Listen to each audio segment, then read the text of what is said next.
want you to go first, and then I want Ron to go.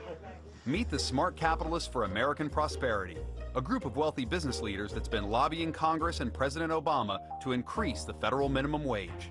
It's past time for the minimum wage to rise to a level that approaches the poverty levels of this nation.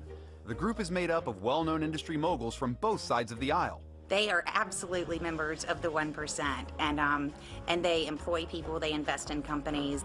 These are people who have tremendous power, they have tremendous wealth, they have great access to our lawmakers, and they have decided to say, this is something that's good for all Americans. Let's raise the minimum wage. Right now it's $7.25 an hour. We are here to implore this Congress to raise it to $10.10 an hour quickly and to index it thereafter.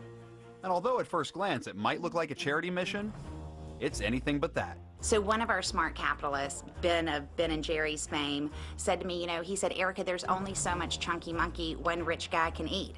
If you raise the minimum wage, more people have more money. They can spend some of that money on ice cream. Ben & Jerry's does better. Profits go up. They employ more people. It's a virtual circle. It's a view echoed by economists who say that although some inequality is needed for capitalism to work, we've reached a tipping point. So much inequality is now undermining the growth of our economy. Unlike the 99% who spend their money, the 1% save or invest their money at a much higher rate, most of which won't trickle down to benefit the rest of the economy. But you might ask, how will it affect you as the consumer if the minimum wage does go up? Turns out, not much at all. If the United States passed the $10.10 wage that right now is being proposed in Congress, the increase in prices would be a small fraction of 1%. The total cost to a Walmart shopper would be $12.50 per year. And today, it's not just the smart capitalists taking a stand.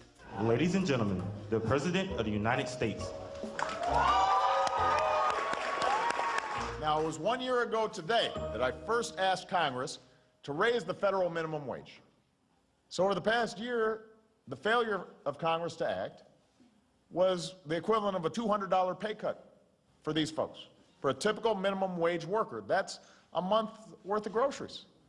So while Congress decides what it's going to do, today I'm going to do what I can to help raise working Americans' wages.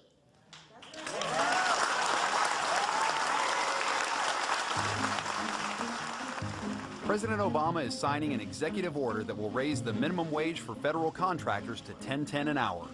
But for the rest of American workers to also get a raise, it's up to Congress to act. Members of Congress, you can help people make progress in their own lives, or you can hinder that progress.